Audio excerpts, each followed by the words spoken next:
Hey, it's your guy Tyrrell back with the interviews. In today's video, we're going to analyze Quique Setien's tactics and break down why Barcelona shift to a 4-3-1-2 helped them destroy Villarreal. When we break it all down and we do look at the board, we have Barcelona that does look like they are in a 4-3-3, but with Messi dropping deeper and Antoine Griezmann getting within close proximity of Suarez and occupying the gaps between the center backs and the full backs, that's how they kind of look like more of a 4-3-1-2. With Messi having the freedom to drop off into those central areas or out into the wider areas to get on the ball. We did see Barcelona vary those positions, so there were times where Griezmann was dropping off deeper, specifically between the lines, and where we saw Suarez dropping off deeper as well, and Messi would occupy those spaces in advanced positions. But that was the system that Barcelona utilized against a Villarreal side, dropping off into two banks of four, and the roles of the other Barcelona players were as expected.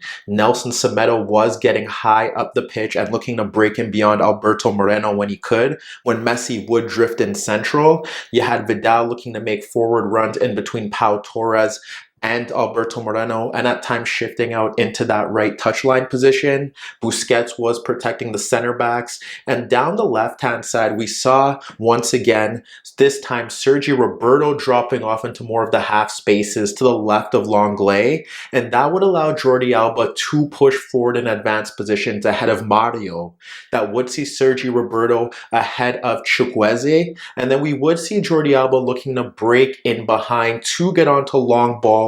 or also getting the ball shifted out to him so that he could deliver crosses. One of the reasons why this system change was so successful was the fact that it created more space for Lionel Messi to operate because Barcelona had so many men forward. There were direct threats running in behind, so that does create passing avenues for Messi, because as you could see, the manner in which Barcelona were looking to attack saw the fullbacks pushing forward and looking to break in behind. You had Suarez and Griezmann occupying center forwards, and then you have Vidal pushing forward. So even if Messi drops off deeper, you essentially have 5 attacking Barcelona players occupying space, and that also helps out Messi because it frees up space for him, and if Villarreal do look to close him down, that frees up space for other teammates that he could play in. So when we analyze the key factors to this system change, we'll start down that left-hand side. So like I said, Sergi Roberto was dropping off a bit deeper, and we did see some variations from him,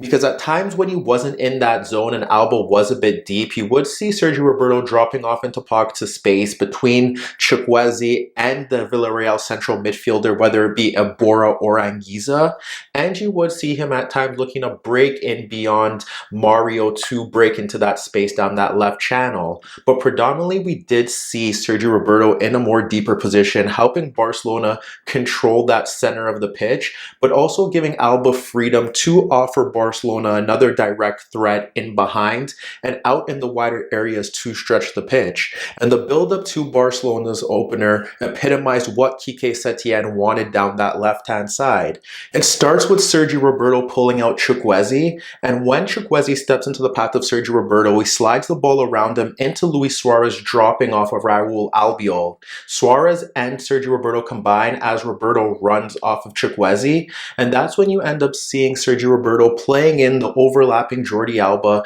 just in beyond Mario, and as Jordi Alba breaks towards goal, he tries to find Antoine Griezmann, but his low cross deflects off Pau Torres to give Barcelona the lead. Another example that we can look at is when Messi dropped off a bit deeper ahead of Santi Cazorla and that Villarreal midfield bank, and what you end up seeing when Messi looks forward is Sergi Roberto occupying Chukwueze, and you see Luis Suarez in that gap between Albiol and Mario. So with Suarez in that narrow position, it does drag out Mario, and it does see Messi trying to clip that diagonal ball into Jordi Alba looking to break in behind, but his pass is a bit short and Mario is able to clear it. Another example did see Lenglet ahead of Anguissa and Chukwueze, and what you end up seeing up front is that you have Sergi Roberto shifting into that deeper left-sided role, you have Griezmann pulling out Raul Albiol, you have Suarez in between the lines beyond Anguissa and Iborra, and you have Messi near Moreno. Lenglet looks to play the ball over the top of the Villarreal defense for Alba once again breaking in behind.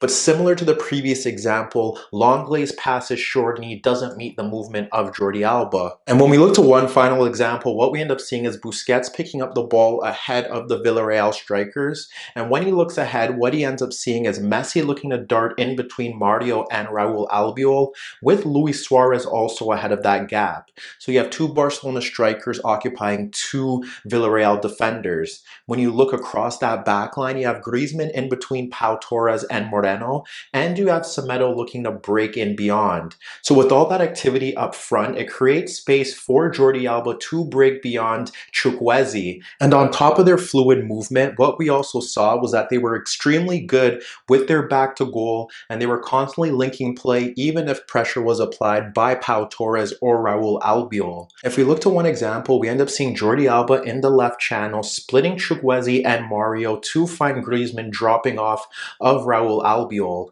Griezmann does drop off that ball into the path of Vidal ahead of Anguissa, and he squares it to Messi, who locates the run of Griezmann, darting in between the center backs, and you end up seeing Suarez darting in between Pau Torres and Moreno. So when Messi clips that ball into the path of Suarez, he ends up being taken out by Pau Torres. But even when you look to the build-up to the Suarez goal, when you have Messi up against those center backs and Moreno, you have Griezmann taking out Moreno, and then you have Messi ahead of the center backs, and they have to respect his run, because if they jump out, there's a good chance they will get beat. So that allows Suarez to break into that left channel, and that's something that we haven't seen from Barcelona this season, where those two players are getting into good attacking positions for Messi to play one of them in. Barcelona could have went 2 goals up quickly following that Suarez goal. There was a time where Messi dropped off into a huge gap between Cazorla wide and Iborra, and he received the ball from Busquets, and when he looks forward, you have Griezmann darting between the center backs, you have Suarez darting in between Mario and Raul Albiol, and Messi looks to clip the ball in between Alberto Moreno and Pau Torres for Griezmann, but Pau Torres does a good job of shielding Griezmann from getting onto that ball. If you want to look to an example of the varied movement between Messi and Griezmann, there was a time where Busquets received the ball freely in that midfield zone, and when he looked ahead, you ended up seeing Griezmann drop between the lines, and Messi in between Pau Torres and Moreno looking to bend his run to break in behind that Villarreal defense. Busquets locates it, clips that ball over the top, but when Messi breaks in behind, his first touch doesn't set him free, and Asensio is off his line quickly to clear those lines. Later on in that half, you ended up seeing Ter Stegen play a key role in this. You look to one example where you end up seeing Anguissa stepping out towards Busquets as the center forwards close the Barcelona center backs, and what you end up seeing is that Chukwueze is closing down Sergi Roberto, and Ter Stegen ends up splitting Chukwueze and Anguissa to find Suarez dropping off Mario and Raul Albiol. No less than minutes later, Villarreal tried a similar approach, this time with Iborra stepping out into the path of Busquets.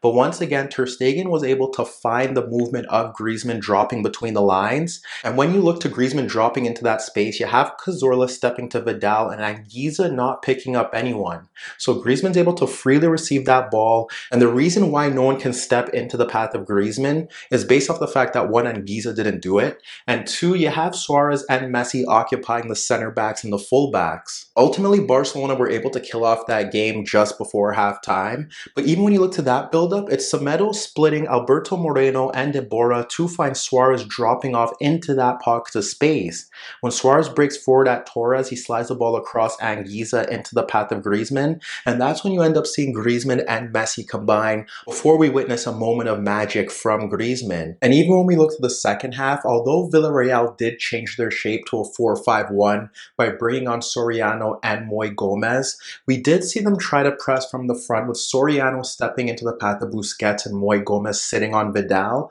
but Barcelona were still able to comfortably play through that press. And even with an additional midfielder, Busquets was still able to find Messi in pockets of space throughout that midfield, and Barcelona were able able to create chances, although it wasn't at the high rate that we witnessed in that opening half. But what you can say is that Barcelona will encounter sterner tests than Villarreal, so it's difficult to determine whether they can utilize the system on a week-to-week basis. Villarreal deserve blame for their open system and their inability to track the movement of Jordi Alba or Sergio Busquets. What we can say about this system is that this is perhaps the best we've seen from Messi, Suarez, and Griezmann playing together at the same time. So that does give optimism and good faith for Barcelona fans that want to see this side back to their best. So it'll be interesting to see whether Setien will modify or look to improve on this shape, as we're able to see Messi behind two legitimate strikers that want to get into good goal scoring positions, and it benefits all three. Hi everybody, thanks for watching, and subscribe here for your latest tactical analysis and daily commentary on the Interview show. And if that wasn't enough, don't forget you could find more organic, unfiltered soccer/football analysis on the Interviews podcast, the best soccer/football podcast in the world, available on iTunes, Spotify, iHeartRadio, Spreaker, and any Android apps on your Android devices.